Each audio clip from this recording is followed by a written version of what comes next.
Video शुरू करने से पहले जल्दी से सब्सक्राइब कर ले मधुरिमा को, ताकि हमारी आने वाली वीडियोस आप तक जल्द से जल्द पहुंच सके। दोस्तों, इस बार रक्षाबंधन की तारीख को लेकर लोग असमंजस में हैं, तो आज की इस वीडियो में हम बताएंगे इस वर्ष रक्षाबंधन का त्योहार किस दिन मनाना शास्त्रों के अनुसार योग्य होगा, बताएंगे तिथि का समय और त्योहार से जुड़ी मान्यताओं के बारे में, और बताएंगे किस समय राखी बांधना अत्यंत शुभ फलदायी होगा, क्योंकि इस दिन के एक विशेष समय पर राखी बांधना बड़ा अनर्थकारी होता है। इससे आपके रिश्ते में दरार पड़ सकती है, भाई बहन पर भयानक विपदाएं आ सकती है, परिवार में किसी भी प्रकार की कोई घटना या दुर्घटना घटित हो सकती है। ऐसा भाई बहन की तो क्या, खुद की रक्षा भी नहीं कर पाता है, वो इससे घोर संकट में फंस सकता है। तो दोस्तों, आज का ये वीडियो बहुत ही महत्वपूर्ण जानकारी देने वाला है, 100% दावा है आप इनमें से कई बातें नहीं जानते होंगे। तो हम बताएंगे राखी बांधने की सही विधि, कौन सी चीजें भाई बहन को भेंट ना दें, और बताएंगे किन लोगों को रक्षाबंधन के दिन राखी बांधने की मनाही होती है। तो विस्तृत जानकारी पाने के लिए वीडियो को आखिर तक जरूर देखिए। दोस्तों, हमारा देश ऋतुओं, त्योहारों और उत्सवों का जीता जागता स्वरूप है, और सावन का तो हर दिन नाचता गाता सा अनुभव होता है, हर दिन एक खुशी लेकर आता है। अब रक्षाबंधन का त्योहार आ रहा है। ये त्योहार भाई बहन के पवित्र प्रेम का प्रतीक है। इस दिन बहनें अपने भाइयों की कलाई पर राखी बांधती हैं, भाई और बहन एक दूसरे को मिठाई खिलाते हैं और सुख दुख में एक दूसरे के साथ रहने का वचन देते हैं।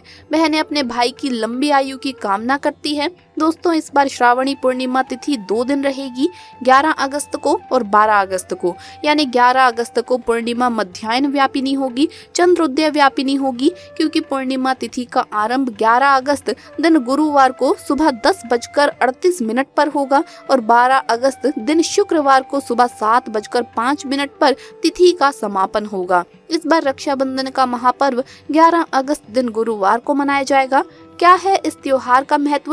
दोस्तों, रक्षा का मतलब सुरक्षा और बंधन का मतलब बाध्य होता है। राखी का त्योहार कब शुरू हुआ ये कोई नहीं जानता, लेकिन भविष्य पुराण में वर्णित है कि देव और दानवों में जब युद्ध शुरू हुआ और जब दानव हावी होते नजर आने लगे, तब भगवान इंद्र घबराकर बृहस्पति के पास चले गए।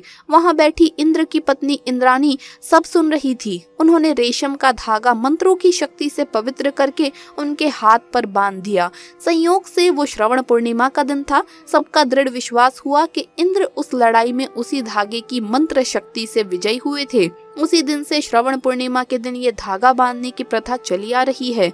ये धागा धन, शक्ति, हर्ष और विजय देने में पूरी तरह समर्थ माना जाता है। श्रावणी पूर्णिमा को नारियल पूर्णिमा के नाम से भी जाना जाता है और कई क्षेत्रों में इस दिन समुद्र देवता की पूजा की जाती है। इस दिन जो यज्ञ पवित्र यानी जनेऊ धारण करते हैं, ऐसे ब्राह्मण या क्षत्रिय, वैश्य आदि जो जनेऊ धारण करते हैं, वो पूरे वर्ष जाने अनजाने में हुए पाप कर्मों के प्रायश्चित के लिए श्रवणी कर्म यानी यज्ञोपवीत पूजन भी संपन्न करते हैं। इस दिन सप्त ऋषि का पूजन होता है। नूतन जनेऊ धारण का कार्यक्रम संपन्न किया जाता है।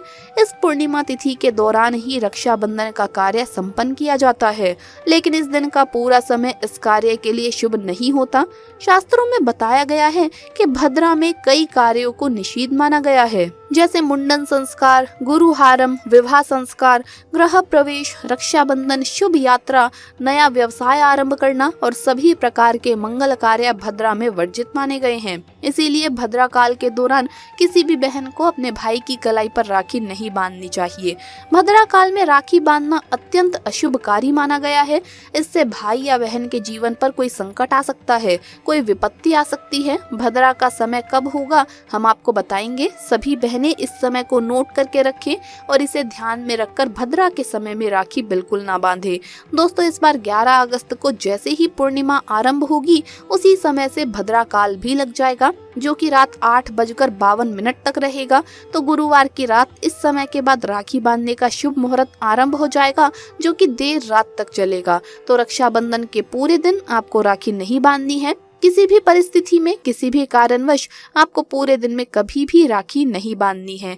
केवल और केवल रात को 8:52 के बाद ही आप सभी को राखी बांधनी चाहिए, अन्यथा आपके घर परिवार में कोई भी अरिष्ट ला सकता है, भाई बहन के जीवन में आपत्ति आ सकती है, परिवार में किसी भी प्रकार की कोई घटना या दुर्घटना घटित हो सकती है। इसीलिए आप सभी सावधान रहे, सतर्क रहे। वैसे तो रक्षाबंधन आप पूर्णिमा से लेकर जन्माष्टमी तक मना सकते हैं। इस काल में भद्रा काल को छोड़कर कभी भी राखी बांध सकते हैं, उसका कोई दोष नहीं लगता। दोस्तों, श्रावण मास का समापन वैसे तो 11 अगस्त को ही हो जाएगा, लेकिन आप चाहें तो 12 अगस्त को पूजन पाठ इत्यादि कार्य कर सकते हैं। श्रावण का समापन आप 12 अगस्त को भी कर सकते हैं, क्योंकि उस दिन सुबह 7:05 तक पूर्णिमा तिथि रहेगी।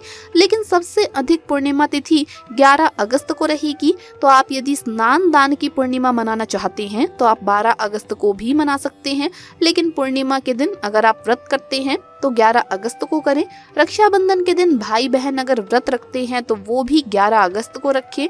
भाई के लिए भोजन मिष्ठान तैयार करें और फिर देर शाम 8:52 तक भद्रा काल की समाप्ति पर घर में एक चौकी स्थापित करें, यानी एक पाटा ऐसे रखें कि भाई का मुख पूर्व अथवा पश्चिम दिशा की तरफ हो, यानी भाई बहन के मुख पूर्व और पश्चिम की तरफ हो। ध्यान रखें, राखी बांधते समय बहनें सर पर पल्लू ओढ़ ले या दुपट्टा ले ले और भाई का सर भी ढका हुआ होना चाहिए।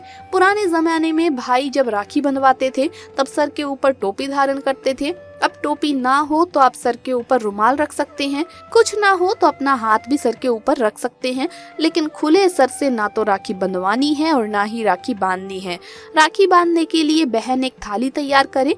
थाली में राखी के साथ रोली, कुमकुम, हल्दी, पीला चंदन, केसर आदि रखे। चावल रखे, चावल टूटे खंडित बिल्कुल भी नहीं होने चाहिए। एक पानी वाला नारियल रखे। थाली में देसी घी का दीपक रखें, गोल बाती वाला दीपक आपको रखना है। साथ ही कुछ मिष्ठान और जल का लोटा रखें। सबसे पहले भाई के मस्तक पर बहन अंगूठे से तिलक लगाएं। अगर बहन छोटी है और भाई बड़ा है तो वो अनामिका उंगली से भी अपने भाई को तिलक लगा सकती है। रोली में हल्दी, चंदन और केसर मिलाकर उसका तिलक भाई को लगाना है। फिर तिलक पर अक्षत लगाएं। फिर भाई के हाथ में पानी वाला नारियल रखना है। साथ कुछ दक्षिणा, सिक्का या रुपए रखें। फिर भाई के सीधे हाथ में राखी बांधे। ध्यान रखिए, जो राखी आप बांधते हैं उसमें आपको कम से कम 5 गांठें लगानी है। फिर भाई का मुख मीठा करवाएं। गुड़ मिश्री का भी आप मिठाई के रूप में उपयोग कर सकते हैं। मिठाई खिलाने के बाद दीपक से अपने भाई की आरती उतारें। फिर जल का जो लोटा है उससे आरती का शीतलीकरण करें और भाई के दोनों तरफ जल छोड़ें। दोस्तों, उसके बाद भाई अपनी बहन को अपनी श्रद्धा सामर्थ्य के अनुसार कुछ भेंट दें। आप नगद भी दे सकते हैं, वस्त्र आभूषण दे सकते हैं, या पढ़ाई लिखाई से जुड़ी चीजें या कोई भी ऐसी चीज जो बहन के लिए बहुत उपयोगी है वो भी आप भेंट कर सकते हैं। लेकिन ध्यान रखें, गलती से भी लोहे की, कांच की या फिर जर्मन धातु की वस्तु अपनी बहन को राखी के दिन बिल्कुल भी भेंट ना दे, ये शास्त्रों के विरुद्ध है। इसके अलावा दोस्तों, राखी के दिन आप बाल ना कटवाएं, दाढ़ी ना बनवाएं, झूठ, क्रोध, वाद विवाद आदि से दूर रहें, किसी का दिल ना दुखाएं। इस दिन द्वार पर आए याचक को खाली हाथ ना लौटाएं। अपने सामर्थ्य के अनुसार कुछ ना कुछ दान कर्म अवश्य करें। राखी के दिन आप एक समय भोजन करके व्रत कर सकते हैं। मासिक धर्म की अवस्था में महिलाओं को स्पर्श या पूजन करने की मनाही होती है, तो ऐसे समय में अपने भाई को राखी नहीं बांधनी चाहिए। आप बाद में जन्माष्टमी तक कभी भी राखी बांध सकते हैं या अपनी राखी किसी और महिला के माध्यम से अपने भाई को बंधवाइए। और सबसे महत्वपूर्ण बात शायद बहुत कम लोग जानते होंगे, अगर आपके घर परिवार में जन्म अथवा मृत्यु का सूतक लग जाता है तो ऐसी अवस्था में आपको रक्षाबंधन का पर्व सूतक के दौरान नहीं मनाना चाहिए। अगर रक्षाबंधन के दिन किसी के घर परिवार में अचानक उसी दिन अगर किसी की मृत्यु हो जाती है तो रक्षाबंधन के दिन राखी का पर्व उन्हें नहीं मनाना चाहिए। यानी तब तक वो राखी अपने घर में नहीं मनाएंगे जब तक उनके घर में किसी का जन्म ना हो जाए, और जन्म भी हो तो राखी के दिन ही होना चाहिए। कोई गाय उनके घर में बछड़े को जन्म दे दे या कोई भी पालतू प्राणी अगर राखी के दिन उनके घर में बच्चे को जन्म दे दे तो राखी का त्योहार पुनः उनके घर में आरंभ हो जाएगा। अन्यथा प्रतिवर्ष राखी के दिन रक्षाबंधन का त्योहार उस दिन को छोड़ करके आप अगले दिन मना सकते हैं, लेकिन उस दिन उस पर्व को मनाना वर्जित हो जाता है। तो दोस्तों, विधि विधान से आनंद पूर्वक ये प्यार का त्योहार मनाइए और घर परिवार में ढेरों खुशियां लाइए। आपको ये वीडियो कैसा लगा हमें कमेंट्स में जरूर बताएं। इस वीडियो को लाइक करें, अपने दोस्तों के साथ शेयर करें और अगर आपने अभी तक चैनल को सब्सक्राइब नहीं किया है तो सब्सक्राइब करके बेल आइकन जरूर प्रेस कर ले। जल्द मुलाकात होगी अगली वीडियो में। आप सभी को रक्षाबंधन की हार्दिक शुभकामनाएं।